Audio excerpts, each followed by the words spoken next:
अंबानी ने की भयंकर छटनी, 42,000 लोगों की छुट्टी कर दी है। आज इस खबर का पूरा विश्लेषण आपको देखना चाहिए। यह हैरान करने वाली खबर सामने आ रही है। दरअसल देश की दिग्गज कंपनी रिलायंस इंडस्ट्री में पिछले एक साल में बड़ी संख्या में कॉस्ट कटिंग की गई है। कंपनी ने वर्कफोर्स कम करने की बात अपने एनुअल जनरल रिपोर्ट में दी है और रिलायंस ग्रुप ने सबसे ज्यादा cost cutting Reliance retail vertical में की है।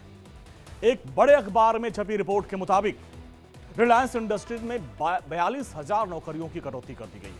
रिलायंस इंडस्ट्रीज लिमिटेड के 2022 और 23 की तुलना में 2023-24 के वित्त वर्ष के दौरान 42,000 नौकरियों में कटौती की है, जो रिलायंस के टोटल एम्प्लॉयज का करीब 11% बैठता है।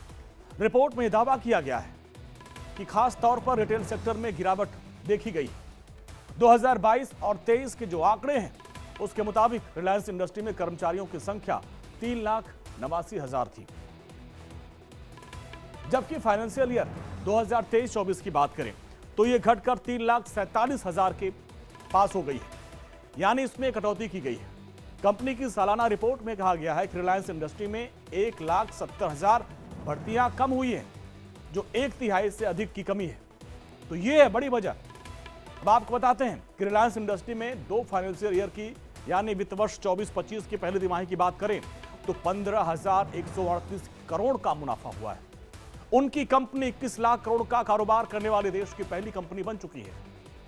और हाल ही में आपने देखा होगा अपने छोटे बेटे शादी जो उन्होंने की थी अनंत अंबानी की, उसमें हजारों करोड़ रुपए खर्च किए थे। इस शाही शादी की चर्चा पूरी दुनिया में हुई, लेकिन शादी के कुछ ही दिन बाद यह रिपोर्ट सामने आई, रिलायंस ने अपने 42,000 कर्मचारियों को निकाल दिया। यह चौंकाने वाली है। रिपोर्ट में एक लीडिंग ब्रोकरेज विशेषज्ञ के हवाले से कहा गया है कि रिलायंस में कारोबार की नई लाइनें अब मैच्योर हो चुकी हैं। वो भी अच्छी तरीके से समझते हैं कि पोस्ट मैनेजमेंट और एफिशिएंसी को कैसे बढ़ाया जाए।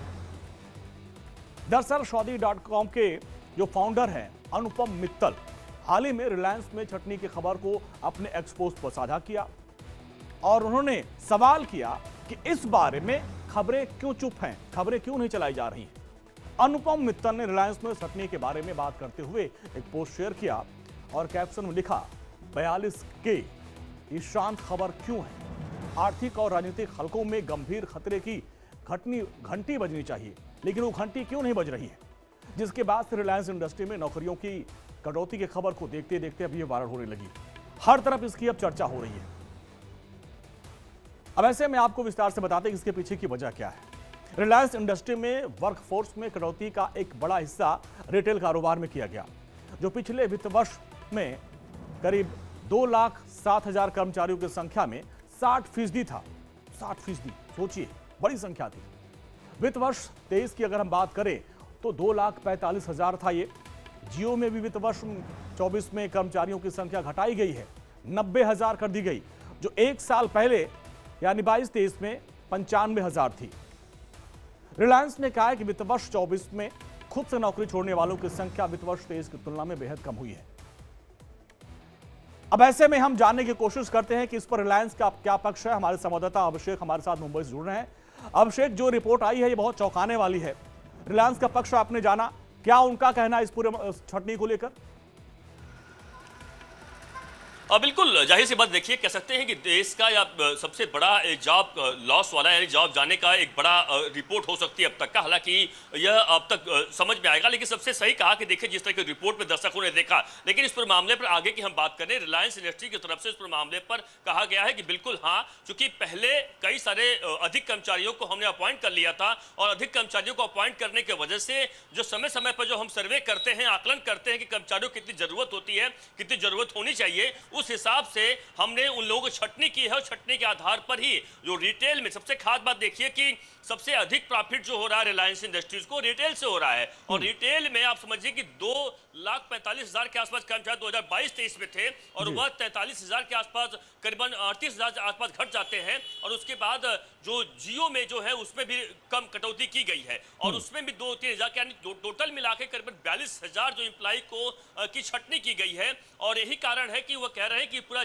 डाटा जो है वो पब्लिक डोमेन में है और पूरी बैलेंस शीट जो कि होती है उस हिसाब से पब्लिक पब्लिक ने पूरी फिगर पब्लिक के सामने डाली है। सवाल ये उठता कि आखिरकार उनसे जब पूछा गया कि जरूरत क्या थी और इस पर मामले पर देखिए जो चीजें तमाम चीजें उस रिपोर्ट में लिखी भी गई हुई है, लेकिन सूत्रों के माने देखिए कई जो सूत्र हमारे जो रिलायंस में है उनका साफ साफ कहना है कि कुछ ऐसे लोग जो कि जिनकी कटौती की गई है उसमें से अधिकांश लोगों को जियो में शामिल करवा लिया गया है, यानी जियो में उन्हें मौका दिया गया है ताकि उनकी जॉब लॉस अधिक ना हो।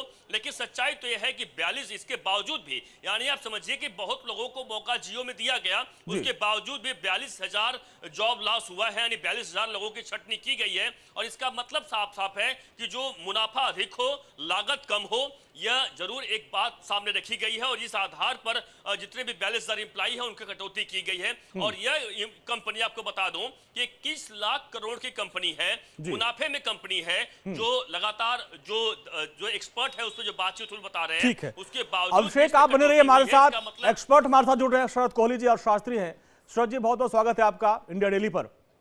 रिलायंस से जो खबर आ रही है सर कि 42,000 लोगों की छटनी की गई है वित्त वर्ष 2023-24 में।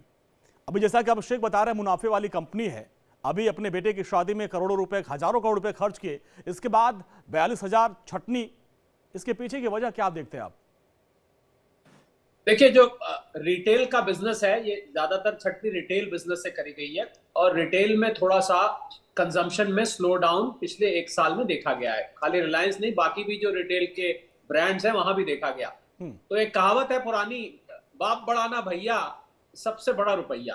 देखिए, बिजनेसमैन कोई भी होता है उसकी नजर बॉटम लाइन, जिसको हम हिंदी में कहते हैं मुनाफे की लकीर पे रहती है कि अगर मेरा मुनाफा सैलरीज की वजह से या जिस भी कारण से मेरा मुनाफा घट रहा है तो उस मुनाफे को मेंटेन करते हैं आप। क्योंकि यहाँ पर दिक्कत यह है कि हाल में ही अंबानी साहब के बेटे की बड़ी धूमधाम से एक शादी हुई, बड़ी चर्चित शादी थी जहां पर हजारों करोड़ रुपया खर्च किया गया।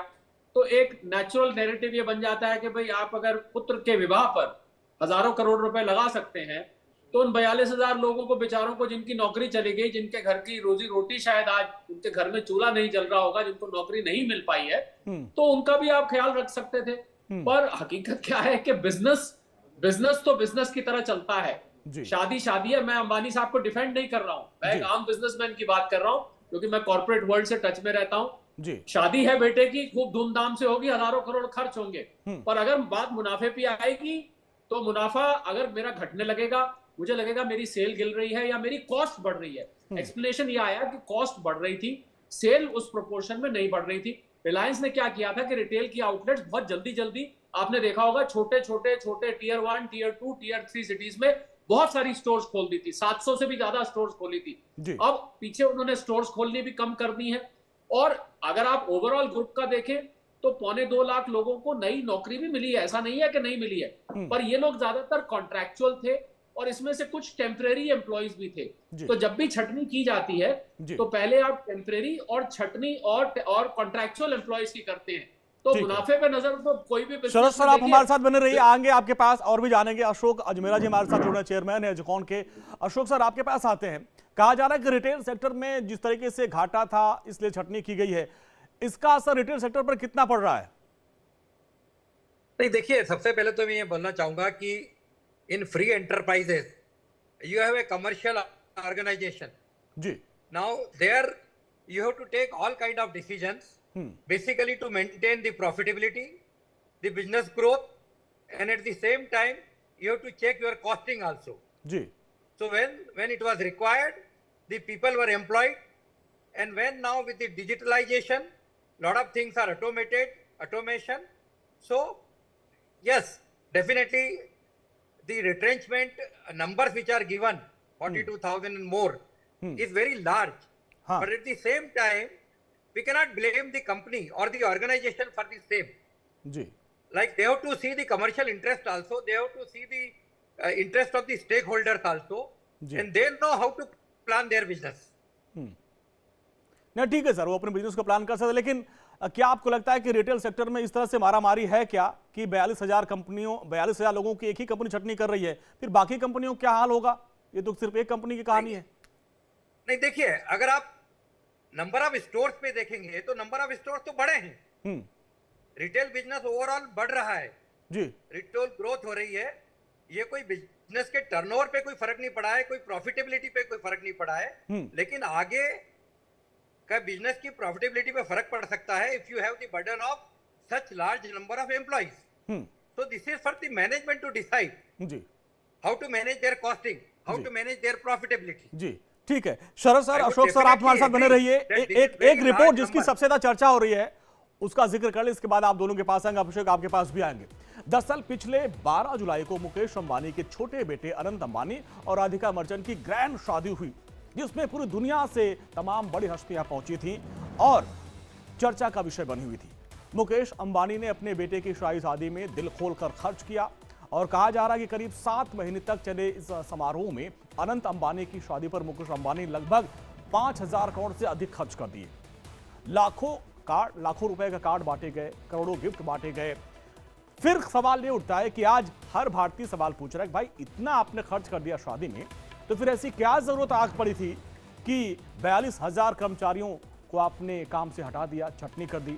ये वो सवाल है। अब शरद सर अपनी बात रखिए, ये जो शादी वाला मैटर है, इसके बाद छटनी, इन दोनों को जोड़ के लोग चर्चा कर रहे हैं कि आप एक तरफ तो 5,000 करोड़ से अधिक शादी में खर्च कर देते हैं और उधर 42,000 लोगों के पेट पे लात मार देते हैं, उनका क्या गुनाह? देखिए, मैंने तो आपको खुद ही कहा, क्योंकि शादी अभी हाल में हुई है तो ये बात जिक्र में आ रही है कि भाई अगर आप शादी में 5,000 करोड़ या जितना भी खर्च हुआ, अब किसी को एग्जैक्ट अमाउंट नहीं पता है जी, तो आप इन 42,000 लोगों का तनख्वाह का खर्च भी झेलते रहते। आप बेसिकली हम यही कहने की कोशिश कर रहे हैं कि 42,000 लोगों की आप तनख्वाह झेलते रहते, भले ही आपकी सेल क्यों नहीं गिर गई थी, भले ही आपकी कॉस्ट क्यों नहीं बढ़ गई थी, भले ही रिटेल में स्लो डाउन।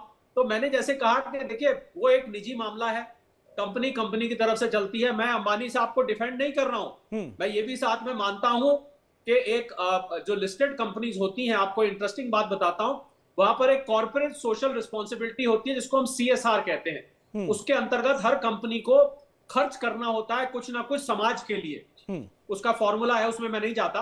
तो मुझे लगता है अंबानी साहब ये कर सकते थे कि इन एम्प्लॉइज को वो अपने CSR इनिशिएटिव में ले आते, जिससे कि इनके घर का चूल्हा जलते रहता और बेरोजगारी इतने कम से कम इतने लोगों की और नहीं फैलती। पर यह सच है कि बिजनेस का डिसीजन बिजनेस के आधार पर लिया जाता है। आपकी अगर कॉस्ट बढ़ती है या सेल गिरती है तो आप खर्चों को कम करते हैं। और यह भी हो सकता है आगे आगे फेस्टिव सीजन आ रहा है, कोई बड़ी बात नहीं, अगर उनको एकदम से सेल बढ़ जाती है तो उन लोगों को वापस भी रखने का हो सकता है। तो यह डिसीजन सिचुएशन के हिसाब से लिया जाता है। पर क्योंकि यह मामला एक बड़े विवाह का है तो दोनों चीजों को जोड़ के देखा जाना बड़ा नेचुरल है। और इसमें इमोशंस लोगों की आ जाती हैं कि भैया शादी पे खर्च कर दो, हम घर में 2 रोटी भी नहीं बना सकते अपनी। इस तरीके की बातें आपको सुनने को मिलेंगी, वो नेचुरल है। पर मुझे लगता है बिजनेस का डिसीजन बिजनेस के तरीके से लिया जाता है, निजी डिसीजन निजी तरीके से लिया जाता है। दोनों चीजों को मिक्स करके। अशोक सर, अभी जो शादी हुई उसमें एक चर्चा ये भी हो रही कि उसी दौरान जो जियो के दाम बढ़ा दिए गए थे। अब लोग कह रहे हैं कि भाई करीब 40 करोड़ से अधिक उनके कस्टमर हैं, आपने 50 रुपए बढ़ा दिया, कितना रुपए कमा लिया। तो एक तरीके से एक छोटे से कदम से कितने हजारों करोड़ का प्रॉफिट होता है, लेकिन इस तरीके से छटनी, वो भी एक साल में 42,000 लोगों की। नहीं, देखिए, मैं मेरे कलीग अभी उन्होंने जो कमेंट किया उससे पूरी तरह से सहमत हूं कि देखिए शादी में कितना खर्चा किया, शादी कैसे की, ये उनका निजी मामला है। उसका अगर कंपनी से कुछ खर्चा हुआ या कंपनी के स्टेक होल्डर्स को उसके कारण कुछ नुकसान हुआ तो उसकी इंक्वायरी की जा सकती है जी। लेकिन किसने शादी में कितना खर्चा किया ये बिल्कुल प्राइवेट मैटर है, हाँ। निजी है। हालांकि ये बहुत ज्यादा उछला है, ये मैटर खर्चा बहुत ज्यादा किया गया है, इसलिए सबकी नजर में आ रहा है। लेकिन मैं अगेन यही कहूंगा कि उनका निजी मामला है। हाँ। जहां तक भाव बढ़ाने का सवाल है, एम्प्लॉइज को रिट्रेंच करने का सवाल है, ये कंपनी का कमर्शियल डिसीजन है। अगर उनको लगता है कि हमारा 50 पैसा यूनिट बढ़ा देने से अगर हमको कमाई अच्छी होगी लेकिन उसका हमारे बिजनेस पर नेगेटिव कोई इंपैक्ट नहीं पड़ेगा तो ये उनका डिसीजन है। Ultimately what is important in a profitable commercial organization is to see that without hurting the number of customers जी and their interest, how you increase your revenue and profitability। ठीक है। अगर कस्टमर को इतना ही उसका दर्द है जी भाव बढ़ाने का तो वो उनका फोन यूज करना कम कर देगा। इतना that is what for them to assess लेकिन इसे ये कहना कि ये डिसीजन गलत है, ये मेरे हिसाब से सही नहीं है। जहां तक ठीक है, आएंगे सर आप हमारे सर अशोक सर बने रहिए हमारे साथ। अभिषेक भी हमारे साथ है। अभिषेक देखिए, हाल फिलहाल में आप देखिए जो बेरोजगारी है ये बहुत बड़ा मुद्दा था, तमाम विपक्षी पार्टियों ने उसको उठाया था कि नौकरियों में छटनी हो रही है, लोगों को निकाला जा रहा है। अब ऐसे भी एक सबसे बड़ा उदाहरण अंबानी की कंपनी से सामने आया। तो ये तो एक कंपनी है, ऐसी बहुत सारी कंपनियां होंगी जहां रिटेल सेक्टर में लोगों को छटनी की गई होगी।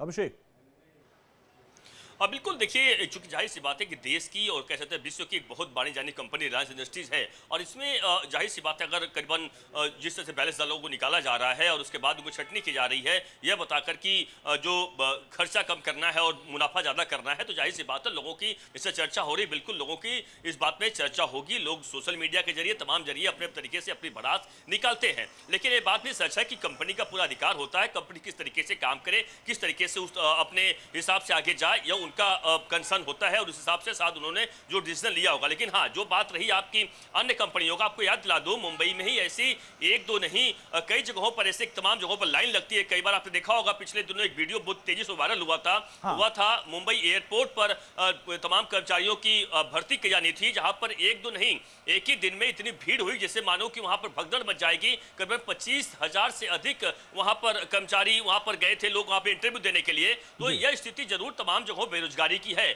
जहां भी लोगों को जो युवा वर्ग हैं उन्हें अगर पता चलता है कि यहाँ पर अगर रोजगार मिल रहा है तो भारी संख्या में लोग अपने बायोडाटा लेकर पहुंच जाते हैं, ताकि उन्हें लगता है कि वहां पे रोजगार उन्हें मिलेगा और उस हिसाब से रोजगार के अवसर को लगातार तलाशते रहते हैं। तो ये बात तो सच है कि कई बार चूंकि रिलायंस आपको पता है, सही कहा कि चूंकि शादी के बाद से, हालांकि रिलायंस वैसे भी अपने आप में बहुत बड़ी कंपनी है, बहुत बड़ी इंडस्ट्रीज है, देश की बड़ी एक कंपनी है और विश्व में करीब 500 बड़ी कंपनियों में इसका नाम शुमार है। 21 लाख करोड़ रुपए। ठीक है अभिषेक, आपके पास आएंगे सर आपके पास आते हैं। जिस तरीके से अभी बेरोजगारी का मुद्दा उठाया गया था, अब आप देखिए इसी के नाम पे चुनाव भी लड़ा गया और अभी भी लगातार विपक्षी जो तमाम नेता हैं वही सवाल उठाते हैं कि बेरोजगारी बढ़ रही है, लोगों की नौकरियां जा रही हैं। और अब सबसे बड़ी कंपनी रिलायंस से जो ये खबर आ रही है उसके बाद तो अब विपक्ष का भी सामना करना पड़ेगा, विपक्ष पे सवाल उठाएगा। सर हाँ जी, देखिए मैं बेरोजगारी पर बहुत बोलता हूं। हाँ। और सरकार में भी आपने देखा होगा कि बहुत सारे रिक्त स्थान थे, आप जानते हैं कि बहुत सारे खाली स्थान पड़े हुए थे। क्यों सरकार वहां पर नहीं रख रही थी? क्योंकि सरकारी खर्च पर लोड पड़ता है। पीछे आपने एनपीएस ओपीएस का मामला सुना होगा, इसके बिना पे इलेक्शन जीते गए, हारे गए, क्योंकि सरकार के खर्च पर लोड पड़ता है। तो सरकार जो कि मुनाफे के लिए काम नहीं करती है, वहां भी ये बहुत सेंसिटिव मैटर होता है कि कितना खर्च हम झेल सकते हैं। दूसरी बात इसमें क्या है कि दूसरी बात इसमें टेक्नोलॉजी की है। हाँ। देखिए टेक्नोलॉजी जो तरक्की करती है और खासकर आजकल जो आर्टिफिशियल इंटेलिजेंस धीरे धीरे बढ़ रहा है, उसकी वजह से भी बहुत सारी नौकरियां जा रही हैं। तो मैं आज आपके चैनल पे इस कार्यक्रम के माध्यम से जो युवा है जिनकी नौकरी जा चुकी है रिलायंस में या किसी और जगह भी, अभी आपने बायजूस का सुना होगा, वहां भी हजारों के हिसाब से लोगों को नौकरियां चली गई, वो तो खैर स्टार्टअप ही फेल हो गया। पर मैं उनको यह संदेश देना चाहूंगा कि अपनी जो स्किल डेवलपमेंट है वो उस स्किल डेवलपमेंट पर युवा ध्यान दें, तो ये नौकरी की समस्या, क्योंकि मैं दर्जनों ऐसी कंपनियों को भी जानता हूं जहां पर जिनको आज नौकरी देने के लिए लोग मिल नहीं रहे हैं। उनके कौशल विकास, मैं समझता हूं सरकार को भी ध्यान देना चाहिए और युवाओं को भी अपने कौशल पर, अपनी स्किल पर ध्यान देना चाहिए। नौकरी का ये बहुत बड़ा एक सोल्यूशन है। हम लोग नौकरी सिर्फ बीए एमए पास करके नौकरी ढूंढते रहते हैं, वो नौकरी आपको नहीं मिल सकती है। आपको जो आजकल की टेक्निक है, जो टेक्नोलॉजी है, उसके हिसाब से आपको अपनी स्किल डेवलप करके और नौकरी ढूंढनी चाहिए। मैं रिलायंस के जितने भी लोग जिनको निकाला गया है, जिनके पास आज नौकरी नहीं है, पहले तो मैं दुआ करता हूं उन सबको नौकरी या तो रिलायंस में वापस मिल जाएगी, किसी ना किसी दूसरी उनकी कंपनी में, या कहीं और मिल जाएगी। पर अगर किसी वजह से नहीं मिलती है तो उनके लिए मेरा संदेश, एक अर्थशास्त्री, मैं बेरोजगारी पर बहुत बोलता हूं, बहुत मैं रिसर्च करता हूं, मेरा संदेश यह है कि अपना कौशल विकास करके एक छोटा सा कोर्स करिए, अपने आप को ट्रेन कर लीजिए इंडस्ट्री के लिए। और जरूरी नहीं कि आपने काउंटर पे खड़े होके और जीन्स और टी शर्ट बेचना है। आप कोई ऐसी अपने अंदर स्किल ला सकते हैं जिससे आपको इससे ज्यादा तनख्वाह भी मिल सकती है। ठीक है, अच्छी बात सर। और अशोक जी आपके पास आएंगे। सबसे बड़ी कंपनी है रिलायंस, एक बड़ा भरोसा है। आप देखिए, जो अगर हम सरकारी नौकरी की बात जैसा कर रहे थे शरद जी, 10% से भी कम लोग हैं, ज्यादातर लोग जो है प्राइवेट नौकरी करते हैं या फिर स्टार्टअप, उनका अपना बिजनेस करते हैं। ऐसे में स्टार्टअप कंपनियां जो आएंगी और जब एआई और तमाम जो टेक्निक हाई हो जाएगी तो छटनी कर देंगी। कैसे फिर युवाओं को फिर रोजगार मिलेगा? नहीं, देखिए, जैसा अभी बताया आपको कि रोजगार की कोई कमी नहीं है। आज भी ऐसे कई ऑर्गेनाइजेशन है, इवन हमारा छोटा सा ऑर्गेनाइजेशन ले लीजिए, वहां पर हमें लोग मिलते नहीं है। जो काम के लिए लोग चाहिए वो काम के लिए लोग मिलते नहीं है। तो ऐसा नहीं है, लेकिन यस, अपना स्किल सेट बढ़ाना पड़ेगा, अपने क्वालिफिकेशन स्टैंडर्ड्स बढ़ाने पड़ेंगे। और जहां तक अनस्किल्ड लोगों का काम है, गवर्नमेंट स्पेंडिंग बढ़ रही है, कई ऐसे इंफ्रास्ट्रक्चर में इतना एक्सपांशन हो रहा है। आप देखिए, पूरी कंट्री में जिधर जाएंगे आप उधर कोई रोड कंस्ट्रक्शन, ब्रिज, डैम्स, ये सब बन रहे हैं। तो ऐसा नहीं है कि एम्प्लॉयमेंट के रास्ते नहीं है, लेकिन यस, लेकिन जहां आपको अपनी स्किल सेट बढ़ानी है। अशोक जी, एक मेरा सवाल है जो आज मैं शो पे आने से पहले मैं फेसबुक पे लाइव कर रहा था, तमाम लोगों से मेरी बात हुई। वो लोग कह रहे भाई जो रिलायंस है ये बहुत भरोसेमंद कंपनी, उस पर बहुत लोग भरोसा करते हैं। अब ये खबर सुनने के बाद एक साल में 42,000 लोगों की छटनी कर दी गई। भरोसा लोगों का कैसे कायम होगा रिलायंस पर? भरोसे की बात है। नहीं, देखिए, जब उन लोगों ने 3-3.5 लाख लोगों को जॉब दे रखा है, और जब ये रिटेल का जॉब बढ़ा, उस समय किसी ने क्वेश्चन नहीं किया कि इन्होंने 1 लाख लोगों को एम्प्लॉयमेंट कैसे दे दिया या 50,000 लोगों को एम्प्लॉयमेंट कैसे दे दिया। उस समय किसी ने क्वेश्चन नहीं किया या किसी ने उनको उनकी जय जयकार नहीं की। आज जब उनकी रिक्वायरमेंट के हिसाब से the man power requirement is less today in the retail business because of automation, because of digitisation, because of IT, artificial intelligence, and because of the closure of the non profitable stores. तो उसमें हम उनको criticise कैसे कर सकते हैं? लेकिन social angle एक अलग है जी। उसके लिए उनको जो CSR में करना है, CSR का उनका जो एप्लीकेशन है वो डेफिनेटली कर रहे हैं। ये सर आपका पॉइंट है, लेकिन एक मेरे दिमाग में सवाल है। शरद सर आपके पास आते हैं। शरद सर, लगातार आपसे मेरी चर्चा होती रही है इन्वेस्टमेंट के नाम पर। तमाम राज्यों में आपने देखा होगा कि वहां इन्वेस्टर समिट बुलाई जाती है, तमाम ऐसे लोग, बड़ी बड़ी कंपनियां पहुंचती हैं, यूपी हो चाहे अलग अलग जगहों पर। आप इन्वेस्टमेंट के नाम पे तमाम छूट लेते हैं सरकारों से, और फिर आप कहेंगे भाई जहाँ डिजिटलाइजेशन हो गया है, AI आ गई है, हम छटनी कर देंगे। यानी जब आप वहां पे इन्वेस्ट करते हैं तो आप तमाम सहूलियत लेते हैं, इसके बाद फिर कहते हैं भाई अब तो भाई प्रॉफिट कम हो रहा है, या फिर जो AI का तकनीक का सहारा ले रहे हैं, इससे आप ट्रेंड होइए। देखिए, टेक्नोलॉजी जो है वो एक इवोल्यूशनरी प्रोसेस है, मतलब वो एक बढ़ता हुआ प्रोसेस है। आज मैं अगर 100 लोगों से एक बिजनेस शुरू करता हूं और 1 साल बाद कोई ऐसी तकनीक आ जाती है कि मुझे उस 100 में से 50 लोग नहीं चाहिए, मेरे पास एक कोई नया सॉफ्टवेयर आ गया या AI आ गई जहां पर मुझे उन लोगों को नहीं चाहिए, तो मैंने आपको शुरू में क्या कहा था, बाप बढ़ाना भैया सबसे बड़ा। लेकिन सर, मेरा जो सवाल था, मेरा सवाल ये था कि इन्वेस्टमेंट के नाम पे तमाम सहूलियतें राज्य सरकारें देती हैं, और उस वक्त जैसा कि अशोक सर ने कहा कि भाई जब हमने नौकरी दी तो आपने तो खबर चलाई नहीं, अब छटनी हो रही चला रही। लेकिन उस वक्त जब आपको राज्य सरकार, यूपी में तमाम लोग, अंबानी जी तमाम लोग पहुंचे थे, जब उनको वहां पे सहूलियत दी गई और उन्होंने कहा कि हम युवाओं को नौकरी देंगे, उस वक्त तो आपने सहूलियत ली थी, और अब कह रहे हैं कि भाई अब छटनी करे, आप सवाल उठा रहे हैं। देखिए जो PLI स्कीम उदाहरण के तौर पर सरकार ने चलाई हुई है, प्रोडक्शन लिंक्ड इंसेंटिव, वो ठीक इसी वजह से चढ़ाई हुई है कि आप इतनी टर्नओवर ले लें, इतना आप इन्वेस्टमेंट कर दें तो आपको हम सरकार पैसा देगी, इतने लोगों को आप नौकरी दे दें। तो सरकार ने बहुत सारी स्कीम्स चलाई हुई हैं, पर दिक्कत क्या है कि जो मैं आपको ऐसे आप यूरोप कभी जाएं, वहां पर ऐसे स्टोर से आपको हैरानी होगी देख के, रिटेल स्टोर है जैसे रिलायंस ने खोले हुए हैं, वहां पर इतने बड़े स्टोर में जहां यहाँ पर आपको 100 लोग दिखाई देंगे, वहां पर आपको 2-4 लोग दिखाई देंगे।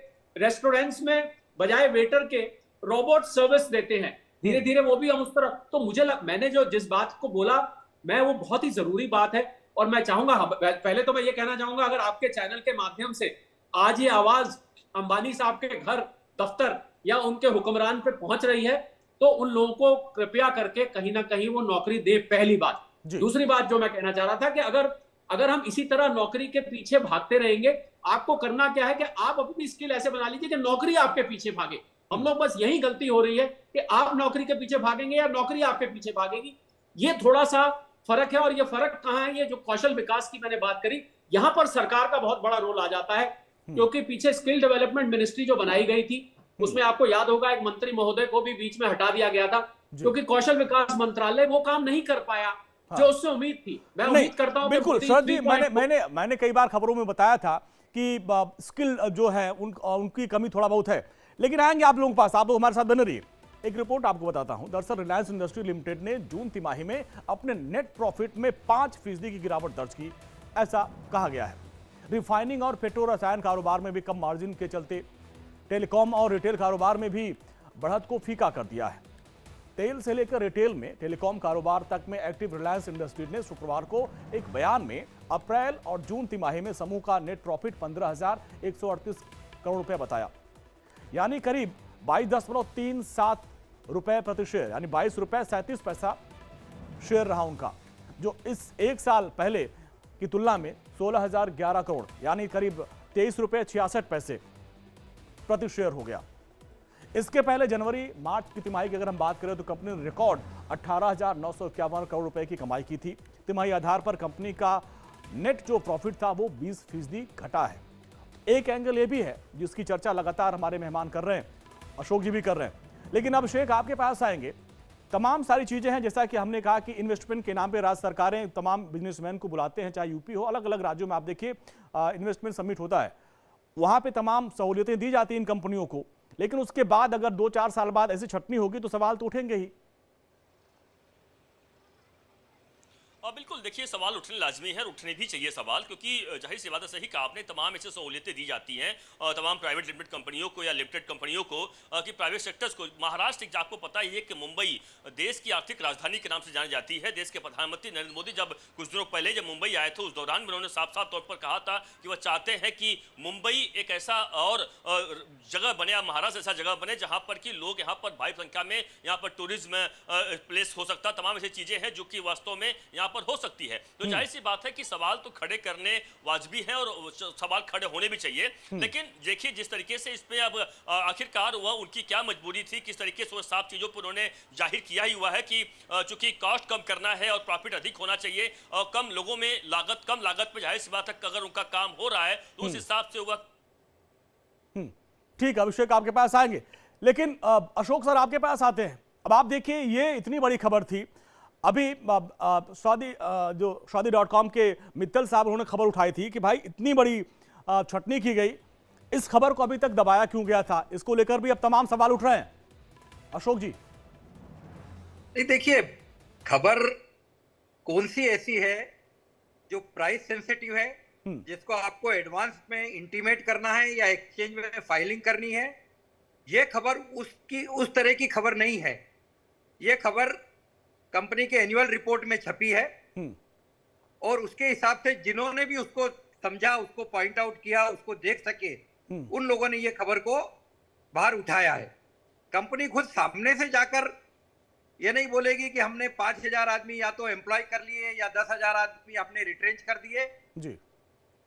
वो चाहे तो ये कर सकते हैं, लेकिन उनके लिए कंपलसरी ये जरूरी नहीं है, बिकॉज इसका day to day price sensitivity information नहीं है। ये एनुअल रिपोर्ट उन्होंने अपने वेबसाइट डाल दिया, लेकिन बहुत बड़े मीडिया टाइकून भी हैं, उनके बड़े चैनल्स भी हैं, लेकिन किसी चैनल पे ये खबर नहीं चलाई गई कि 42,000 लोगों की छटनी कर दी गई। क्या इस खबर को दबाना मकसद था? देखिए बिजनेस करते टाइम आ रहा हूं अशोक जी, आ रहा हूं शरद जी, बिजनेस करते टाइम आप किसको नौकरी दे रहे हैं, कितने लोगों को निकाल रहे हैं। रिलायंस का O2C बिजनेस है, ऑयल टू केमिकल्स बिजनेस है, वो लोग मोबाइल में है, रिलायंस जियो है, रिलायंस रिटेल है। इतनी बड़ी जब कंपनी है तो उसमें लोगों का रिक्रूटमेंट और लोगों का निकाले जाना ये एक नॉर्मल प्रक्रिया मानी जाती है। मैं चाहूंगा देखिए, और जब भी किसी को निकाला जाता है तो एक प्रक्रिया होती है। आप उसको पहले नोटिस देते हैं कि आप 2 महीने के अंदर हमें अब आपकी जरूरत नहीं है, हमारी कंपनी में घाटा हो रहा है, हम कॉस्ट कम करना चाहते हैं। एक नॉर्मल प्रक्रिया है, तो उनको नोटिस दिया जाता है कि आप जो है 2 महीने के अंदर अपना कहीं और बंदोबस्त कर ले।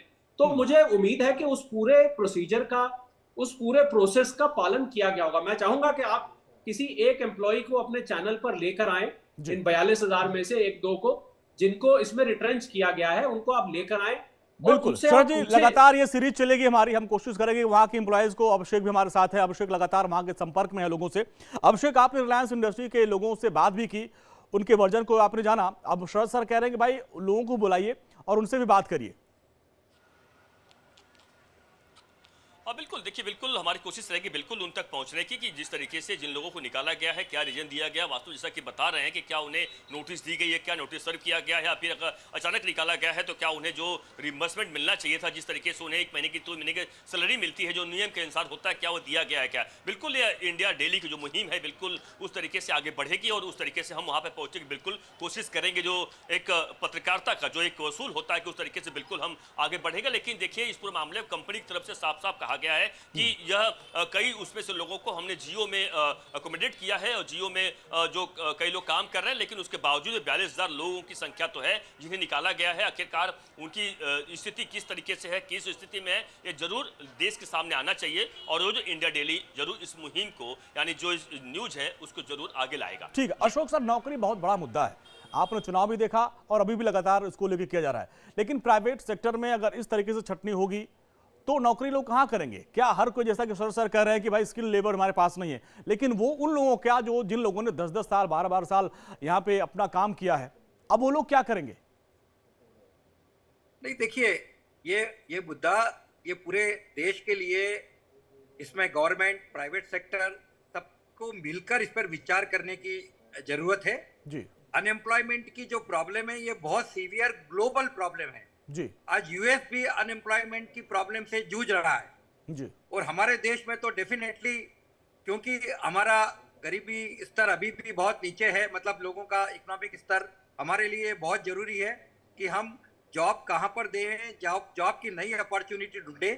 जैसे सरकार में भले ही सेंट्रल गवर्नमेंट हो या स्टेट गवर्नमेंट हो या डिफेंस हो या मिलिट्री हो, कई ऐसे जॉब है जो अभी खाली पड़े हुए हैं, कई ऐसी पोजीशंस है जहां पर नियुक्तियां नहीं हुई है। तो सबसे पहले तो हमें ये सोचना चाहिए कि जितनी भी खाली जगह है हमें उन्हें पहले हम उन्हें भरें। हर जगह आपको बहुत सारी खाली जगह मिल जाएंगी जहां पर नियुक्तियां पेंडिंग है, तो पहले तो उन्हें पूरा भरा जाए। उससे एक बहुत बड़ा पोर्शन हमारा जो अनएम्प्लॉयमेंट का है वो उनको एम्प्लॉयमेंट मिलेगा।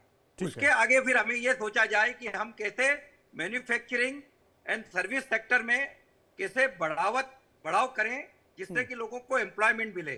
आज एक एमएसएमई सेक्टर एक इतना बड़ा सेक्टर है, अगर उसको बढ़ावा दिया जाए, उसके लिए हर तरह का इकोसिस्टम बनाया जाए, उनको easy banking, credit banking, finance उनको मिले, उनको कई तरह के इंसेंटिव मिले और नए नए एक्सपांशन हो, नए प्रोजेक्ट आए जिससे कि हमें एम्प्लॉयमेंट मिले। लेकिन शरद सर, बहुत बड़ा मुद्दा है। हर युवा ये चाहता है कि रिलायंस इंडस्ट्री जैसे कंपनी में उसकी नौकरी लग जाए, उसके लिए वो तैयारी भी करते हैं, वहां वो आना चाहते हैं, लेकिन अब जिस तरीके से वहां पे अवसर कम हो रहे हैं, छटनी हो रही है, ऐसे में बहुत भरोसा है। आप देखिए हर दिन अंबानी अडानी ही चर्चा होती है। अब उनकी कंपनी में जो लोग जा रहे हैं, अगर वही लोग सुरक्षित नहीं रहेंगे तो चिंता की बात तो है। देखिए मैं आपको बता दूं कि दुनिया की कोई भी कंपनी, सबसे बड़ी कंपनी जैसे गूगल है, मेटा है, अल्फाबेट की मैं बात कर रहा था, मेटा है, नवीडिया है, जो दुनिया की सबसे बड़ी, अमेज़न है, कहीं भी आप कोई ऐसी नौकरी आप नहीं कर सकते जहां आपने सुना होगा पीछे मेटा में जो कि फेसबुक और इंस्टाग्राम जैसे प्लेटफॉर्म चलाती है, वहां पर कितनी छटनियां करी गई, अमेज़न में छटनियां करी गई। तो दुनिया की बड़ी से बड़ी कंपनी में ये छटनी, ये एक कमर्शियल डिसीजन होता है, एक कॉर्पोरेट डिसीजन होता है जो कि बहुत स्ट्रिक्टली प्रॉफिट की बॉटम लाइंस को देख के लिया जाता है। और मैं ये भी बता दूं यहाँ पर साथ में कि आपकी बैलेंस शीट और प्रॉफिट एंड लॉस अकाउंट, यहाँ की जहां आपका मुनाफा दर्ज किया जाता है, उसको हर 3 महीने बाद पब्लिक डोमेन में होता है। कोई भी व्यक्ति, किसी भी कंपनी का मुनाफा हर 3 महीने बाद स्टॉक एक्सचेंज में दिया जाता है, क्योंकि आपकी कंपनी लिस्टेड होती है, तो वो कोई छुपा हुआ नहीं होता। जब आपको लगेगा, इनफैक्ट मैं ये सलाह दूंगा कि जो लोग वहां नौकरी करते हैं, उनको जब लगे कि इस कंपनी का मुनाफा घट रहा है, तो उसी टाइम उनके दिमाग में खतरे की घंटी बज जानी चाहिए कि भाई मुनाफा घट रहा है, हो सकता है ये कंपनी कहीं जाके छटनी करे आगे जाके, तो उसको थोड़ी सी तैयारी रखनी चाहिए। कोई भी जॉब, सरकारी जॉब परमानेंट है, ये मैं मानता हूं, आपको रिटायर होते हैं, पेंशन भी मिलती थी अभी तक, तो वो जॉब परमानेंट है, पर सरकारी जॉब को आप कभी भी परमानेंट नहीं मान सकते। आपका जो चैनल है, मुझे क्षमा कीजिएगा, उसमें भी एक बजट होता है, उसमें जो आपको एड से रेवेन्यू आता है वो एक बजट फिक्स होता है। अगर आप जैसे ही आपको लगता है ज्यादा जा रहा है, मैं कितने न्यूज चैनल्स को जानता हूं जहां पर छटनी करी जाती है समय समय पर, तो मैं समझता हूं एक कमर्शियल डिसीजन होता है जिसको हमें मानना पड़ता है। अभिषेक जरा ये बताएं, जैसे ये तो खबर आ गई कि 42,000 लोगों की छटनी की गई, लेकिन खबर ये भी है कि इस तिमाही में जो नई भर्तियां थी उसमें भी कटौती की गई है।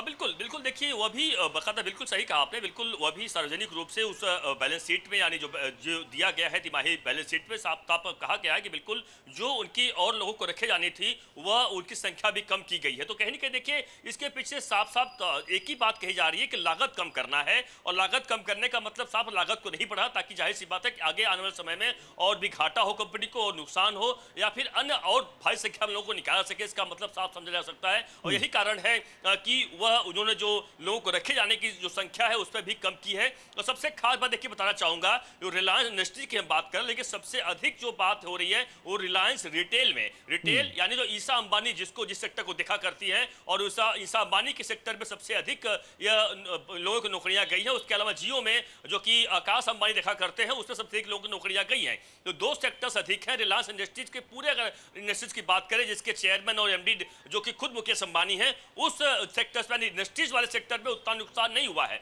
लेकिन सबसे अधिक जो लोगों की जॉब गई है वह रिटेल में और साथ ही जियो में गई है। हालांकि इसके पीछे कंपनी की तरफ से कहा जा रहा है कि अधिकांश लोगों को हमने जियो में एकोमोडेट किया है, हाँ। और उस हिसाब से ताकि अधिक लोगों को जिस तरीके से हो, लेकिन अब आगे कंपनी का क्या स्ट्रेटेजी होगा, किस तरीके से उन लोगों को निकाला के वापस ले सकते हैं या फिर कहीं उनको वापस एकोमोडेट कर सकते हैं, यह देखना होगा। कि देखिए जाहिर सी बात है, अब तक जैसा सही कहा आपने, न्यूज दबी हुई थी, किसी ने जाना नहीं था, लेकिन देश को पता चल गया है कि इस तरीके से बड़ा फैसला लिया है। शरद जी कुछ कहना चाह रहे थे, शरद जी कुछ कहना चाह रहे थे आप? जी शरद सर बोलिए। मैं आपको थोड़ा सा उसकी बारीकी बताना चाह रहा था। जो रिलायंस रिटेल का बिजनेस है वो बहुत ही प्राइस सेंसिटिव बिजनेस है। आपने देखा होगा रिलायंस के जितने भी प्रोडक्ट हैं, जो भी वो लॉन्च करता है, बहुत कम कीमत पे करता है। रिलायंस इसलिए जाना जाता है। तो जब आप दो चीज, या तो आप कीमत बढ़ा दीजिए या आप कॉस्ट कम कर दीजिए। अगर वो कीमत बढ़ाते हैं तो उससे क्या होगा, ग्राहक और नहीं आएंगे। अगर ग्राहक और नहीं आएंगे तो और ज्यादा नौकरियां जाएंगी। तो उनके सामने दूसरा रास्ता यह है कि कॉस्ट को घटा दिया जाए। दो ही चीजें हैं जो प्रॉफिट को गवर्न करती है, या तो आपका रेवेन्यू या आपकी कॉस्ट। और रिलायंस रिटेल, आप भी जाते होंगे वहां पर, आप देखते होंगे आपको वहां तरह तरह की स्कीम्स होती है, एक के साथ दो फ्री, और उसकी बहुत कम कीमत रखी जाती है। तो जैसे ही आप कीमत बढ़ा नहीं सकते, ज्यादा कीमत बढ़ाएंगे तो रिलायंस रिटेल की जो यूएसपी है वो चली जाती है, और आपको कॉस्ट घटानी पड़ेगी। तो कॉस्ट जब घटती है, और खासकर अगर कंजम्पशन कम हो रही है, खरीदारी कम हो रही है, तो लाजमी बात है आपको कॉस्ट घटाना पड़ेगा, वरना आप तो घाटे में। अच्छा, मैं आपको एक और इंटरेस्टिंग बात बताऊं कि रिलायंस रिटेल का कुछ हिस्सा उन्होंने फ्यूचर ग्रुप से खरीदा था। हाँ। किशोर बियानी साहब का फाउंडेड ग्रुप था, और उसमें वो ग्रुप बुरी तरह से घाटे में आया था। यही वजह थी घाटे में आने की कि उनसे अपनी कॉस्ट नहीं संभली थी। रिलायंस इस गलती को दोहराना नहीं चाहता है। वो चाहता है कि हम कॉस्ट को कम रखें, कहीं हमारा भी हाल फ्यूचर ग्रुप जैसा नहीं हो जाए। तो देखिए, बिजनेस कंसिडरेशंस होती हैं, उसमें निर्णय लेना पड़ता है। ये मुझे लगता है कि हमारे युवाओं को किसी भी निजी नौकरी को परमानेंट नौकरी नहीं मानना चाहिए। इसमें से ये लेसन हमको अशोक जी, एक चीज आपसे समझना चाहेंगे, रिटेल सेक्टर में जैसा बताया, वो मेरे दिमाग में सवाल चल भी रहा था कि फ्यूचर ग्रुप में उन्होंने इन्वेस्ट किया था, लेकिन क्या लगता है कि लोग चर्चा भी करें, रिटेल सेक्टर सबसे तेजी से आगे बढ़ रहा है, लेकिन उसमें नौकरियों में खतरा भी बहुत ज्यादा है। आखिर इसके पीछे क्या वजह है अशोक जी? नहीं, देखिए, एक तो आप जो ये एक्विजिशन की बात कर रहे हैं, ये भी होता है कि जब इस तरह का इनऑर्गेनिक ग्रोथ होती है, कोई एक्वायर करते हैं, तो उसके साथ उनके एम्प्लॉय भी एक्वायर करते हैं डील के अंदर, और बाद में आप जब पूरा बराबर एडजस्टमेंट करते हैं, जैसे कि एक एक्विजिशन किया, उसमें 4000 लोग आए साथ में, अब हाँ। उनके पास ऑलरेडी उस चीज के लिए आदमी हैं, तो बाद में वो 4000 या 3000 लोग बाहर कर दिए जाएंगे, या तो वो कर दिए जाएंगे या एग्जिस्टिंग स्टाफ में से कर दिया जाएगा जी। तो एक तो ये रीजन होता है। दूसरा, डेफिनेटली रिटेल में जैसे जैसे नए स्टोर बनते जाते हैं, एम्प्लॉयमेंट बढ़ता जाता है, बिकॉज एक बार स्टोर को पूरा भरना पड़ता है, लोगों को अपॉइंट करना पड़ता है। बट जब उसका बिजनेस थोड़ा स्टेबलाइज होता है, तब रियल में मालूम पड़ता है कि व्हाट इज द कॉस्ट, कहां पर हमको आदमी की जरूरत है, कहां पर नहीं है। जहां एक आदमी एक सेक्शन 4 आदमी संभालते थे, अगर वो एक सेक्शन अभी एक आदमी संभाल सकता है, तो 3 लोगों को रिट्रेंच कर दिया जाता है। और यही इकोनॉमिक्स है, यही बिजनेस है।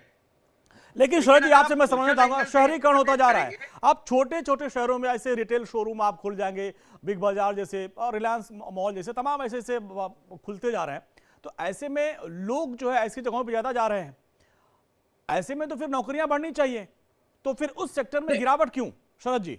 देखिए नौकरियां बढ़ रही हैं, ऐसा नहीं है कि नौकरियां नहीं बढ़ रही। पर अगर मान लीजिए 10 नए लोगों को नौकरी मिली, और जैसा कि अब अशोक जी ने बड़ी अच्छी बात करी कि जब आप बिजनेस को ग्राउंड पे देखते हैं, आप देखते हैं कितना फुटफॉल आपके यहाँ आ रहा है, इस शहर में एक अंदाजा लगा के स्टोर को खोला जाता है, पर असल में कितना फुटफॉल है, तो आप क्या होता है सच्चाई से आमना सामना आपका हो जाता है 2, 4, 6 महीने में, 1 साल में। तो उस हिसाब से आपको स्टाफ की स्ट्रेंथ जो है वो एडजस्ट करनी पड़ती है, ये आपको ध्यान। और कितने लोगों को देखिए, छोटे शहरों की आपने बात करी, इस रिटेल बिजनेस के बढ़ने की वजह से कितने ही छोटे शहरों के लोगों को नौकरी मिली है। हम ये नौकरी जाने की बात कर रहे हैं का आप ऐसे भी शो करिएगा जिसमें हम रिटेल की वजह से कितने नए लोगों को, कितने बच्चों को जो ग्रेजुएट थे उनको नौकरी मिली है। तो अगर 10 लाख को मिली और उसमें से अगर 1 लाख की चली गई तो हम उस 1 लाख की चर्चा यही चीज मैं समझना चाह रहा हूं सर आपसे कि अगर रिटेल सेक्टर में बूम है, छोटे छोटे शहरों में अगर इस तरह स्टोर खुल रहे हैं तो वहां पे तो और बूम होना चाहिए, फिर छटनी क्यों? नहीं, वो देखिए, वो मैं आपको 2-3 रीजन बताऊं। एक क्या होता है कि रिटेल में सीजन होता है, जैसे अभी दिवाली का सीजन है, राखी का सीजन है, फेस्टिव सीजन जब होता है उस समय डिमांड बढ़ जाती है, लोग भी ज्यादा चाहिए होते हैं क्योंकि एकदम से स्टोर में बहुत सारे लोग आ जाते हैं। फिर जैसे जैसे सीजन लीन होता है, off season on season her business में होता है, तो उस समय लोगों की कम जरूरत पड़ती है। तो बहुत सारे रिटेल आउटलेट्स को मैं जानता हूं जो कि कॉन्ट्रैक्चुअल बेसिस पे इन एम्प्लॉइज को लेती है, मतलब जब जरूरत हुआ तो बढ़ा लिया, जब जरूरत कम हुआ तो उनको कह दिया। उनके साथ कोई वो लॉन्ग टर्म कमिटमेंट नहीं करते। इनफैक्ट मैं आपको एक और चीज बताऊं, बहुत सारी ऐसी कंपनियां हैं जो कि ऐसे स्टाफ मेंबर्स को सप्लाई करती हैं, मतलब हम उसके साथ कॉन्ट्रैक्ट कर लेते हैं कि आपके यहां से हमें 50 आदमी चाहिए, वो 50 आदमी आ जाते हैं, अब भैया सीजन खत्म हो गया, अब हमें 50 नहीं चाहिए, आप 10 आदमी छोड़ दीजिए। ऐसा भी बहुत सारी, इसको हम कॉन्ट्रैक्चुअल एम्प्लॉयमेंट कहते हैं या आउटसोर्सिंग कहते हैं। इस तरीके से भी रिटेल आउटलेट्स अब धीरे धीरे हो रही हैं। इसीलिए मैंने आपको ये कहा कि निजी क्षेत्र में, खासकर जो ऐसे क्षेत्र हैं जिसमें सीजन ऑन ऑफ होता है, आपको एक्सपेरिमेंट करना होता है कि इस इलाके में कितने लोग आते हैं, ऐसे में आपको नौकरी को हमेशा परमानेंट मान के नहीं चलना चाहिए।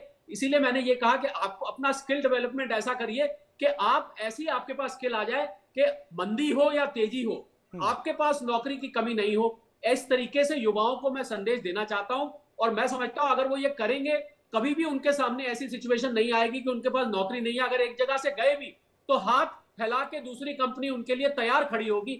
आइए आप हमारे सर एक चीज और समझना चाहूंगा, अभी थोड़ी देर पहले आपने कहा कि रिलायंस इंडस्ट्री के लोग जिस भी सेक्टर में कदम रखते हैं वहां पे बहुत प्रॉफिट, मतलब दाम बहुत कम करते हैं, जिससे लोग बहुत अधिक जुड़ते हैं, चाहे वो टेलीकॉम की बात करें, अलग अलग जगहों पर बात करें।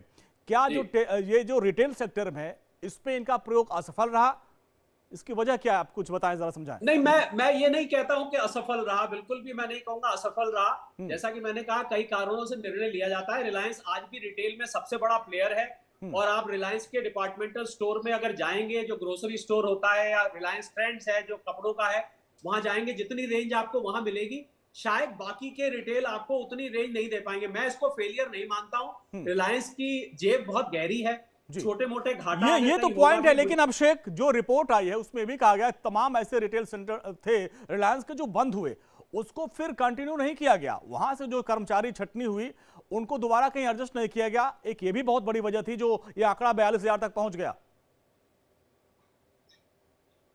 बिल्कुल, देखिए ये बात तो साफ है कि अधिकारियों से साफ साफ कहा भी गया है कि जो सूत्र हमारे रिलायंस के बता रहे हैं, जो बातचीत हुई है, उनका साफ यह भी कहना है कि चूंकि अधिक एम्प्लॉयमेंट कर लिया गया था, यानी अधिक लोगों को नौकरी दे दी गई थी। एक समय था कि जब जाहिर सी बात रिटेल बूम पर और था, और कई जगहों पर, जैसा कि खुद शरद जी भी बता रहे हैं कि कई जगहों पर जब उनके रिटेल स्टोर खोले गए तो भारी संख्या में लोगों को हायर कर लिया गया था, रख लिया गया था। लेकिन समय समय जब टेक्नोलॉजी जैसे आगे बढ़ रही है, तकनीकी आगे बढ़ रही है, उससे कहीं न कहीं ये लगा कि जरूरत अब नहीं है, लागत अधिक बढ़ रही है, और उस लागत को कम करना काफी जरूरी हो जाता है। और उस लागत को कम करने के लिए रिलायंस इंडस्ट्री की तरफ से, यानी जो रिटेल सेक्टर उनका है और जियो का जो सेक्टर है, उसकी तरफ से एक बड़ा फैसला लिया गया कि 42,000 लोगों को नौकरी जो ले ली गई, यानी छटनी की गई, और यही एक बड़ा वजह माना जा रहा है। तो जरूर एक तो साफ है, देखिए इस पूरे मामले पर जिस तरीके से रिलायंस इंडस्ट्री की तरफ से साफ साफ कहा जा रहा है कि हाँ, पूरा जो मामला है वह ऑनलाइन है, ऑन रिकॉर्ड है, और हमने उस तरीके से फैसला लिया। लेकिन इसके पीछे का वजह भी बता रहे हैं कि चूंकि अधिक संख्या में हमने उनको रख लिया था। ये सवाल है अशोक सर, आपसे जानना चाहेंगे, क्योंकि जैसा कि बता रहे शरद सर की फ्यूचर ग्रुप से डील हुई थी, अब छोटे छोटे शहरों में रिलायंस जो है ने अपना स्टोर खोल रखा था, अब वहां पे एम्प्लॉयज ज्यादा रख लिए गए। क्या लग रहा था कि जिस हिसाब से बूम मिलना चाहिए वो नहीं हुआ और इस वजह से आपने छटनी कर दिया? क्या जो आकलन था वो सटीक नहीं बैठ पाया? क्योंकि अभी तक हमने देखा कि टेलीकॉम में जब उनकी एंट्री हुई तो दाम भी कम हुए और उसमें वो बादशाह बन गए थे। रिटेल सेक्टर में ऐसा क्या हुआ कि बड़े पैमाने पर लोग पहले तो भर्ती किया, बाद में छटनी कर दिए? नहीं, ये तो देखिए, ये तो लॉजिस्टिक, ये तो हर प्रांत का, हर सिटी का अलग अलग स्ट्रक्चर होता है। वहां का जो कंज्यूमर बेस है वो अलग अलग होता है। और जब आप नया स्टोर खोलते हैं, आपका जो एनालिसिस होता है, रिसर्च होती है, उसके हिसाब से आप एक पर्टिकुलर एस्टिमेट करते हैं और अपने स्टोर को माल से भरते हैं और स्टाफ से भरते हैं। उसके बाद जब थोड़े समय के बाद जब एक्चुअल प्रैक्टिकली जब अपना फुटफॉल्स होता है, आपकी सेल होती है, आपका कौन सा डिवीजन ज्यादा चल रहा है, कौन सी गुड्स कम जा रही हैं, उसके हिसाब से देन अकॉर्डिंगली, ये कोई ओनली स्टाफ में ही नहीं है जी, ये इवन टोटल परचेज पॉलिसी, कौन सा माल रखना, कौन सा माल नहीं रखना, किस माल में कितना डिस्काउंट लेना मैन्युफैक्चरर से, ये पूरा एंटायर जो कमर्शियल डिसीजन है जी, उसमें staff cost is a very very big cost. लेकिन दूसरे भी बहुत सारे फैक्टर्स हैं। Secondly, there is a competition also. Now when you had put up the store, you didn't know that DMart भी उधर आ जाएगा या दूसरे का और भी स्टोर आ जाएगा, उसके हिसाब से भी आपको चेंजेस करना पड़ते हैं। लेकिन जहां तक ओवरऑल रिटेल बिजनेस का सवाल है, मैं ये बिल्कुल नहीं मानता हूं कि रिटेल बिजनेस कम हो रहा है या इसकी पॉपुलैरिटी कम हो रही है। मुझे याद है जब रिलायंस स्टोर अलग अलग शहरों में खुल रहे थे, मैंने खबर भी पढ़ी थी, बताया था, लोगों का विरोध भी हो रहा था। जो छोटे दुकानदार थे वो इसका बहुत विरोध भी कर रहे थे। यानी जो स्टार्टअप की बात लोग करते, आप भी कर रहे हैं, तो उन लोगों को इससे घाटा हुआ था, उन लोगों ने उस वक्त विरोध भी किया था। लेकिन उस वक्त जो है बड़े पैमाने पर लोगों को नौकरी दी गई और हर छोटे शहर में बड़े इस तरह से स्टोर खोले गए, लोगों को चकाचौंध, काफी अच्छा लगा, लोग वहां जाते भी थे। लेकिन इससे जो छोटे दुकानदार थे उन्होंने भी विरोध किया था। अब इसके बाद जब नौकरी ली, वो नौकरी भी चली गई, तो दोनों तरफ से तो घाटा हुआ। देखिए, आप ये मत सोचिए कि जो इतना बड़ा इन्वेस्टमेंट हुआ है जी, सर जी, इतना बड़ा जो इन्वेस्टमेंट हुआ है रिटेल में, वो इन्वेस्टमेंट रिस्क वाला नहीं है, ये हम कभी भी नहीं कह सकते। और मैं आपको सबसे बड़ा चैलेंज बताऊं इस समय जो रिस्क का है, वो है ऑनलाइन। जो ऑनलाइन अमेज़न वगैरह, जो ऑनलाइन इतने बड़े बड़े स्टोर्स खुले हुए हैं, वो स्टोर्स, इनके लिए चैलेंज है। बहुत सारा फुटफॉल ऑनलाइन बिजनेस की वजह से भी कम हुआ है। आज का जो युवा है वो बैठे बैठे मोबाइल से ऑर्डर करना चाहता है, वो स्टोर पे नहीं जाना चाहता है। इससे भी बिजनेस में बहुत फर्क पड़ा है। हालांकि आपका जो स्टोर का एक्सपीरियंस है वो अपने आप में एक अलग एक्सपीरियंस होता है। आप छू के देखते हैं, उस पर उठा के उसको पढ़ते हैं, उस पर देखते हैं, पर ऑनलाइन से बहुत। और मैं आपको एक और इंटरेस्टिंग बात बताऊं, बहुत सारे लोग मैंने देखे जो उठा के स्टोर पे जाते हैं और प्रोडक्ट को देखते हैं, सारा कुछ पढ़ लेते हैं और घर आके ऑनलाइन उसका ऑर्डर कर देते हैं। हाँ। तो ये स्टोर की सेल पे सीधा सीधा फर्क पड़ता है। तो मैं समझता हूं कि कोई भी बिजनेस रिस्क फ्री नहीं है। ये एक बड़ा मुद्दा आपने बताया। लेकिन सर, एक चीज मैं जानना चाहता हूं, 2008 के मंदी से पहले हम देखें तो ज्यादातर लोग प्राइवेट नौकरी करना पसंद करते थे। हम लोग भी आए थे कि भाई प्राइवेट नौकरियों में सैलरी अच्छी है सरकारी की अपेक्षा, तो यहाँ बहुत तेजी से लोग आए। लेकिन अब जिस तरीके से आप कह रहे हैं भाई इनमें स्किल की कमी है, लेकिन जो लोग 10-12 साल काम कर चुके हैं, अब उनकी छटनी, हम सिर्फ रिलायंस की बात नहीं करी, अगर हम सिर्फ नौकरी की बात करें तो अलग अलग प्राइवेट सेक्टर में जिस तरीके से छटनी हो रही है, इस तरीके से तो बेरोजगारी बढ़ जाएगी। देखिए, बेरोजगारी इस देश में शुरू से समस्या रही है और अभी जो हमारे सह प्रवक्ता है उन्होंने भी कहा, अमेरिका जैसे बड़े देश, यूके में आज जितनी बेरोजगारी, आपको हैरान होगा, यूके अपने आप को विकसित कहता है, जितनी बेरोजगारी इस टाइम यूके में है शायद आपको किसी डेवलपिंग कंट्री में भी नहीं देखने को मिलेगी। बेरोजगारी अपने आप में एक बहुत बड़ी समस्या है। भारत जैसे पॉपुलस कंट्री में जहाँ 144-45 करोड़ लोग रहते हैं और जहां पर अभी एजुकेशन रिफॉर्म्स पूरी तरह से नहीं हुए हैं, कौशल विकास पूरा नहीं हो, यहाँ तो ये बहुत बड़ी समस्या आ रही है। 4 तरीके की बेरोजगारी होती है, मैं आपको बता दूं। हाँ। एक बेरोजगारी होती है जिनको नौकरी मिलती नहीं, दूसरी बेरोजगारी होती है जो लोग नौकरी करना नहीं चाहते, तीसरी बेरोजगारी होती है डिस्गाइज अनएम्प्लॉयमेंट, मतलब एक छोटा 1 बीघे का खेत है उसमें 6 लोग लगे हुए हैं, और चौथी बेरोजगारी होती है अंडर एम्प्लॉयमेंट, के आप अगर हफ्ते में एक घंटा भी किसी को काम मिलता है तो हम उसको रोजगार कह देते हैं।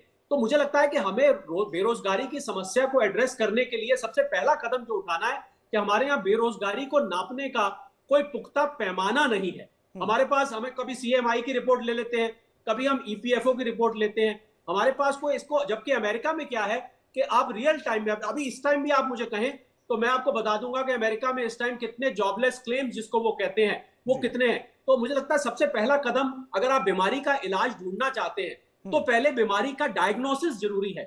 हमें पता होना चाहिए कि हमारी बेरोजगारी कितनी है। ज्यादातर लोग तो यहाँ अनऑर्गेनाइज सेक्टर में है, जो लोग रेडी लगाते हैं, ठेली लगाते हैं, छोटी मोटी दुकानें करते हैं। तो बेरोजगारी की समस्या का निदान करने के लिए हमें पहले बेरोजगारी का एनालिसिस करके उसकी गिनती करके कि कितने लोग हैं और उनकी स्किल कहां पर है।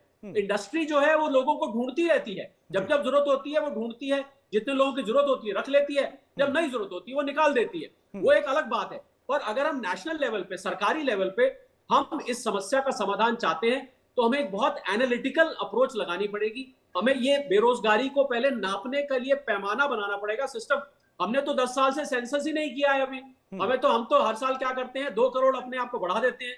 पिछले साल में 142 करोड़ कहता था, आज हम 144 करोड़ कहते हैं, तो एक साल बाद 146 करोड़। तो मुझे लगता है कि हमें इस बार के सेंसस में, जिसका सरकार मुझे पता लगा है कि इस बार कार्यक्रम बना रही है सेंसस का, हमें सेंसस में बेरोजगारी के ऊपर बहुत ज्यादा ध्यान देना पड़ेगा कि लोगों से सही जानकारी मिले कि वो लोग क्या नौकरी करते हैं, नहीं करते, पार्टली एम्प्लॉयड है, फुल्ली एम्प्लॉयड है, 1 घंटे करते हैं, उनकी स्किल क्या है। मुझे लगता है लोगों की गिनती से भी ज्यादा। अशोक जी, एक चीज मैं जानना चाहूंगा कि अगर हम पूरे भारत की बात करें, जो बड़ी कंपनियां हैं उसमें से एक है रिलायंस। लोग उसमें तमाम तरह से तैयारियां करके जाते हैं भाई रिलायंस में एक बार नौकरी लग जाए तो हमारी जो है ग्रोथ बहुत अच्छी हो जाएगी। लेकिन अगर वहां पे इस तरह छटनी होती है, एक भरोसा टूटता है। मैं भरोसे की बात कर रहा हूं, बहुत बड़ी कंपनी है, ठीक है, बिजनेस में उतार चढ़ाव होता है, लेकिन अगर आप प्रॉफिट में हैं, इसके बाद भी अगर इस तरह से खबरें आए कि छटनी कर दी गई, तब भरोसा टूटता है। लोग कहां जाएंगे, किन कंपनियों में जाएंगे कि भाई तो रिलायंस में छटनी हो गई तो फिर हम कहां जाएं? नहीं, देखिए, जहां तक भरोसे का सवाल है, आपको याद होगा कि और आज भी यह है कि अगर किसी सरकारी बैंक में अगर नौकरी लग गई या सरकार में नौकरी लग गई तो वो आदमी मानता था कि भाई पहले ही काम करूं या न करूं, मेरा जॉब पक्का है। हाँ, अब वो दौर गुजर चुका है। परफॉर्मेंस के ऊपर डिपेंड करता है, आपकी यूटिलिटी के ऊपर डिपेंड करता है कि आपका जॉब कंटिन्यू रहेगा या नहीं रहेगा। इसमें भरोसे वाली ऐसी कोई बात नहीं है। जब तक आपकी यूटिलिटी है, आपकी परफॉर्मेंस की बात की, एफिशिएंसी बराबर है। आपने ईशा और आकाश का जिक्र किया कि ये 2 लोग जो जिनकी जिम्मेदारी थी, परफॉर्मेंस वहां कुछ गिरा और उसका असर आपने देखा। लेकिन ये सबसे बड़ी इंडस्ट्री है देश की, पूरे एशिया के सबसे बड़े अमीर है वो, वहां पे इस तरीके से क्या लगता है कि जैसा कि अभी अशोक से, जहां परफॉर्मेंस की कमी आएगी तो वहां पे इस तरह के हालात होंगे। क्या लगता है कि जैसे उनके छोटे भाई अनिल अंबानी की बात करें, वहां पर भी परफॉर्मेंस की कमी थी, तो क्या ईशा और आकाश जो जिनको जिम्मेदारी दी उसको बखूबी निभा नहीं पा रहे हैं क्या? और देखिए, ये कहना भी जल्दबाजी हो जाएगी कि क्या वो निभा पा रहे, नहीं निभा पा रहे। लेकिन देखिए, ये बात तो साफ है कि आकाश अंबानी को जो जिम्मेदारियां दी गई हैं, जो हमने देखा है कंपनी की तरफ से जो कहा जाता है, बिल्कुल बखूबी वो निभा पाते हैं। और देखो, जियो का जिस जिम्मेदारी दिया गया था, जियो किस तरीके से आज अपना परचम तमाम जगहों पर लहरा रही है। वहीं अगर रिटेल की बात करें, बिल्कुल रिटेल भी उस तरीके से तमाम जगहों पर गई है। लेकिन कंपनी की तरफ से मानने को तैयार नहीं है कि हाँ, ये दोनों लोग परफॉर्मेंस नहीं कर पा रहे हैं। लेकिन चूंकि लागत कम करनी है, लागत कम करने के कारण ही इस तरीके से बड़ा फैसला लिया गया। लेकिन देखिए, साथ जोड़ के बताना चाहूंगा, देखिए 2 चीजें एक और है कि ऑनलाइन की जो बात कर रहे हैं, शरद जी बात कर रहे थे, बिल्कुल ऑनलाइन एक बड़ा फैक्टर काम हर जगह कर रहा है। क्योंकि कई लोगों को मैं से जानता हूं जो कि रिटेल में जो काम करते हैं, यानी रिटेल यानी जो दुकानें उनकी हैं, वह ऑनलाइन से इतने परेशान है कि बल्कि एक मुहिम चलाते हैं हर रोज, कहीं कहीं वो व्हाट्सएप के जरिए, सोशल मीडिया का सहारा लेकर लोगों से अपील करते हैं, कृपया आप ऑनलाइन सामान ना खरीदें, सामान हमारे पास रिटेल पे या जो शॉप पे आकर खरीदें ताकि हमारा भी धंधा चलता रहे। तो जो रिटेल वाले जो दुकानदार हैं, बहुत बड़ी विडंबना है। सर, मैं आपसे समझना चाहूंगा, जैसा मैंने बोला कि जब रिलायंस स्टोर खुल रहे थे शहरों में तो छोटे दुकानदार विरोध कर रहे थे। अब ऑनलाइन का जमाना आ गया तो ये स्टोर वाले कह रहे भाई ऑनलाइन की वजह से हमको नुकसान हो रहा है। ये एक चेन चल रही है, छोटे दुकानदारों को ऐसे बड़े स्टोर वालों ने मारा, अब ऐसे बड़े स्टोर वालों को ऑनलाइन वाले ने घाटा कर रहे हैं। यानी समय के साथ जो टेक्नोलॉजी बढ़ रही है, क्या वो भी एक बड़ी वजह है? मैंने तो आपको शुरू में ही कहा कि टेक्नोलॉजी जैसे जैसे आगे जाती है, बिजनेस के आगे चैलेंज आता है। पर रिलायंस ने क्या किया है कि रिलायंस ने एक जियो मार्ट खोल रखा है। जो लोग जानते होंगे इसको, वो ऑनलाइन स्टोर भी उन्होंने खोल रखा है। उन्होंने अपने ही लिए चैलेंज जो था, उस चैलेंज का भी हल निकाल के रखा हुआ है। पर वहां पर इतने लोग नहीं चाहिए होते जितने की एक रिटेल स्टोर में चाहिए होते हैं। तो मैं जो छोटे दुकानदार हैं, आपने जिनका जिक्र किया, जो नुक्कड़ की किराने की दुकान है, जो 20 साल से जिनके बाप दादाओं का काम चल रहा है, जो ग्रोसरी की दुकान खोल के बैठे, मैं तो उनको भी यही सलाह देता हूं कि आप भी ऑनलाइन अपना शुरू करिए। आप टेक्नोलॉजी पर, दिक्कत क्या है कि वो लोग टेक्नोलॉजी के साथ इवॉल्व नहीं करना चाहते। उनको वही आदत है, दुकान सुबह शटर उठाया, शाम को शटर बंद किया। ठीक है। आप अगर जमाने के साथ नहीं चलेंगे, चलिए टेक्नोलॉजी सर, के साथ नहीं बहुत चलेंगे। महत्वपूर्ण चर्चा आप लोगों से हुई। अशोक सराफ का, शरद जी आपका, अभिषेक आपका बहुत बहुत शुक्रिया इस पूरी बातचीत के लिए। देखिए, सबसे बड़ी कंपनी और जिस तरीके से वहां पे छटनी हुई उसको लेकर तमाम सवाल हुए और हमने विस्तार से आपको समझाया कि आखिर इसके पीछे की वजह क्या है। चलिए अब इंडिया बोल रहा में आज की अगली खबर का रुख करते हैं और वो खबर क्या है अब आपको उसके बारे में बताते हैं, उसका पूरा विस्तार से आपको विश्लेषण भी करके बताएंगे। दरअसल खबर मध्य प्रदेश से है, जहां पर नरसिंहपुर में कैबिनेट मंत्री राव उदय प्रताप सिंह के नेतृत्व में हर घर तिरंगा अभियान का आयोजन किया गया और उसके तहत एक विशाल तिरंगा यात्रा का आयोजन किया गया और यात्रा में भारी संख्या में लोग शामिल हुए। और इस दौरान ये तिरंगा यात्रा, हर घर तिरंगा यात्रा पूरे देश भर में निकाली जा रही है और इसी कड़ी में आप देखिए कि किस तरीके से निकाला गया। नरसिंहपुर में कैबिनेट मंत्री राव उदय प्रताप सिंह के नेतृत्व में आप देखिए बड़ी संख्या में लोग तिरंगा हाथों में लिए इस अभियान में शामिल हुए और जिसमें लोगों को जागरूक किया गया कि आप अपने घरों में तिरंगा फहराएं और तिरंगे की आन बान शान को समझें और अपने नेक्स्ट पीढ़ी को भी समझाएं कि तिरंगे की अहमियत क्या है। और इसी को देखते हुए सरकार की तरफ से हर घर तिरंगा अभियान चलाया गया है और पूरे देश में यह अभियान चलाया जा रहा है। और ये तस्वीर आप देख रहे हैं मध्य प्रदेश के नरसिंहपुर की है, जहां पर कैबिनेट मंत्री राव उदय प्रताप सिंह के नेतृत्व में हर घर तिरंगा अभियान का आयोजन किया गया।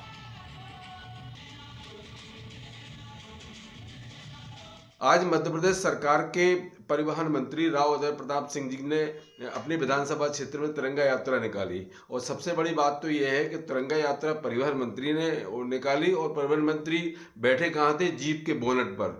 अब जीप के बोनट पर बैठे थे तो ये परिवहन के जो नियम है उन नियमों की धज्जियां माननीय मंत्री ने अपने विभाग के मंत्री अपने द्वारा बनाए गए नियमों का पालन न करते हुए उनकी धज्जियां उड़ाते हुए देखे गए हैं। तिरंगा यात्रा निश्चित रूप से ये वो यात्रा होती है जिसमें उसका स्थान हृदय में होता है। हम तिरंगा की आन बान शान के लिए अपने प्राण तक त्याग देते हैं। पता नहीं कांग्रेस को राष्ट्रवाद से, तिरंगे से, देश प्रेम से, सनातन धर्म से इतना बेर क्यों? कभी सनातन धर्म का वो विरोध करती है, कभी राम मंदिर का विरोध करती है, कभी राष्ट्रवाद का विरोध करती है, अब तिरंगा यात्रा का विरोध कर रही। यदि मंत्री उदय प्रताप सिंह अपने क्षेत्र में तिरंगा यात्रा निकाल रहे हैं तो कांग्रेस को तो स्वागत करना चाहिए, खुश होना चाहिए।